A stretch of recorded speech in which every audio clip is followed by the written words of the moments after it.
অর্ধশিক্ষিত অপরিণামী দর্শী বিপদগামী লোক রয়েছে, যাদেরকে বিভিন্ন প্রলোভন ও জিহাদের অপব্যাখ্যা দিয়ে স্বজাতির বিরুদ্ধে লেলিয়ে দিয়েছে। তবে কেউ বুঝে সন্ত্রাসী করুক আর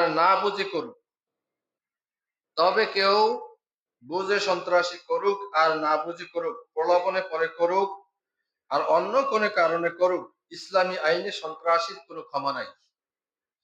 সন্ত্রাসীর কোনো কি নাই? ক্ষমা নাই। এ ব্যাপারে কোরআন বলছে, দ্ব্যর্থহীন কণ্ঠে কোরআন বলছে, আইয়ু কত্তালু আও ইউসাল্লাবু আও তুকাত্তা আইদিহিম ওয়া আরজুলুহুম মিন খিলাফিন আও ইউনফাউ মিনাল আরদ।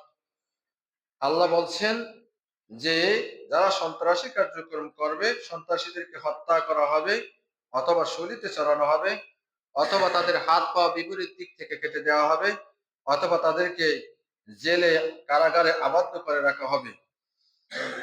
আর এটা হলো তাদের জন্য দুনিয়ার শাস্তি, দুনিয়ার লাঞ্ছনা। আখেরাতে তাদের জন্য রয়েছে কঠোর শাস্তি। এখন দেশে বা বিদেশে বিভিন্ন যে সন্ত্রাসী কার্যক্রম করছে, এটা আসলে কোনো মুসলমান করতে পারে না। মুসলমানদের ধর্মগ্রন্থ তা সাপোর্ট করে না। তাহলে মুসলমান কারা? মুসলমান কাকে বলে? আল্লাহর হাবিব বলেছেন, মান সাল্লা সালাতানা ইস্তাকবালা কিবলাতানা ওয়া আকালা যাবিহাতানা ফাযালিকাল মুসলিম।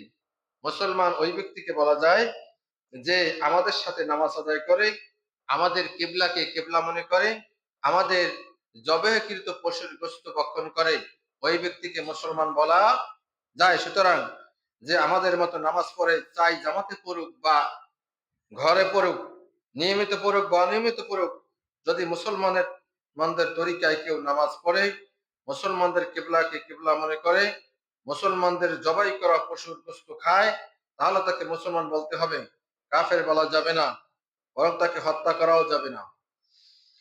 তাহলে কেউ যদি কোন মুসলমানকে যদি হত্যা করে, তাহলে তার শাস্তি কি? আল্লাহ বলছেন, ওয়ামাই ইয়াকতুল মুমিনা মুতাআম্মিদান ফাজাযাউহু জাহান্নাম খালিদান ফিহা ওয়া গাদিবাল্লাহু আলাইহি ওয়া লা'নাহু ওয়া আ'আদ্দা লাহু আযাবান আযীমা।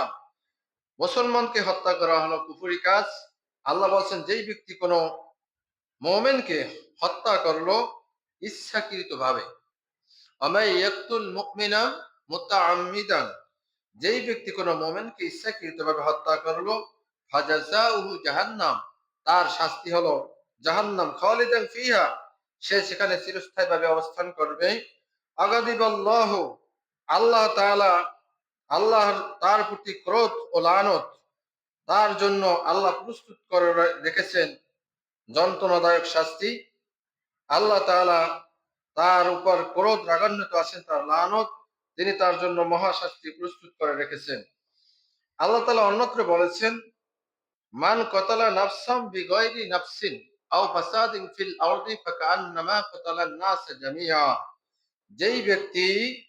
যে ব্যক্তি কোন প্রকার প্রাণের বিনিময় ব্যতীত বা জমিনে বিপর্যয় সৃষ্টি করা ব্যতীত, হত্যাযোগ্য অপরাধ ব্যতীত কোন ব্যক্তিকে হত্যা করলো, মান কতালা, যেই ব্যক্তি হত্যা করলো, নাফসান, কোন ব্যক্তিকে, বিগাইরি নাফসিন, যে ব্যক্তি কোন প্রকার প্রাণের বিনিময় ব্যতীত বা জমিনে বিপর্যয় সৃষ্টি করা ব্যতীত, হত্যাযোগ্য অপরাধ ব্যতীত কোন ব্যক্তিকে হত্যা করলো, ফাকান্নামা কতালান নাস জামিআ, সে যেন সমস্ত মানুষকে হত্যা করলো। একটা মানুষ, সে জমিনে বিশৃঙ্খলা সৃষ্টি করে নাই, সে কোনো মানুষকে অন্যায়ভাবে হত্যা করে নাই, আর সে সন্ত্রাস করে নাই, সে ডাকাতি করে নাই, এমন একটা নিরপরাধ মানুষকে যদি কেউ হত্যা করে, কোরআন বলছে সে যেন সমস্ত মানব জাতিকে হত্যা করবে। তাহলে সন্ত্রাসের স্থান এই ধর্মীয় কিতাবে নাই, কি বলেন আছে? আর পক্ষান্তরে বলা হয়েছে, ওমান আহইয়াহা ফাকান্নামা আহইয়ান নাস জামিআ, আর যে কারো প্রাণ রক্ষা করলো, সে যেন সমস্ত মানুষের প্রাণ রক্ষা করলো, সে যেন সমস্ত মানুষের প্রাণ রক্ষা করলো।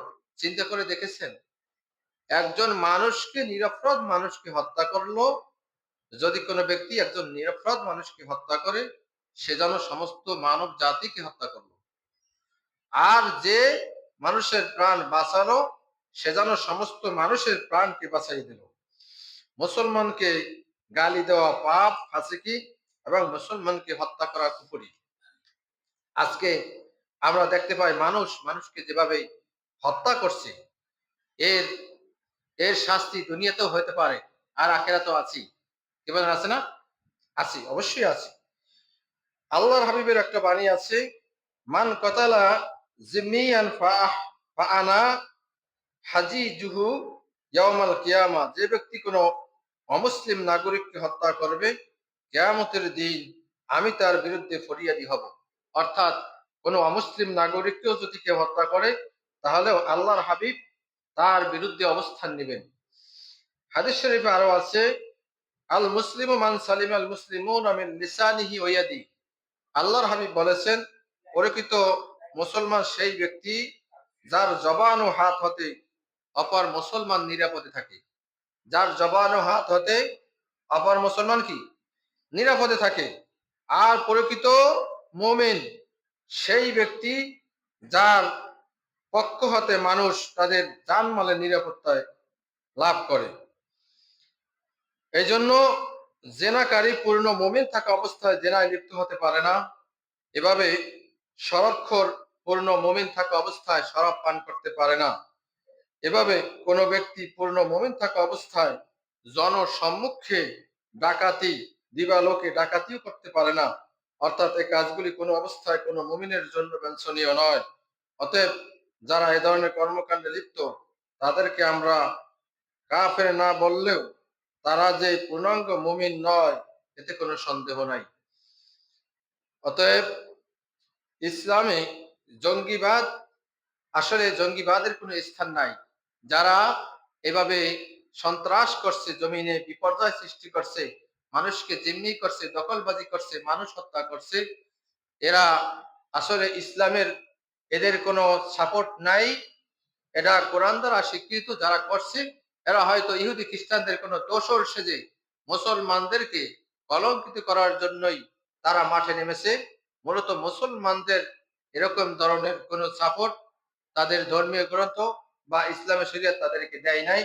অতএব আজকে যারা এরকম সন্ত্রাসী কার্যক্রম করছে, বিশ্বের বিভিন্ন দেশে আনাচে কানাচে, এদেশেও এরা আসলে এরা আসলে মুসলমানদের যে নীতি তারা মানছে না। এরা হয়তো কোনো ইহুদি খ্রিস্টানদের দোসর হয়ে কাজ করছে।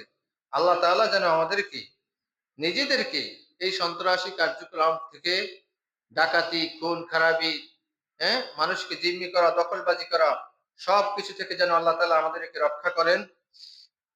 কারণ প্রত্যেককেই আল্লাহ তাআলার দরবারে হাজির হতে হবে, ঠিক কিনা? আল্লাহ তাআলা যেন আমার দেশকে, আমার জাতিকে, গোটা মুসলিম জাতিকে রক্ষা করেন। সকলে বলেন আমিন। আখির দাওয়ানা আলহামদুলিল্লাহি রাব্বিল আলামিন। আসসালামু আলাইকুম ওয়া রাহমাতুল্লাহ।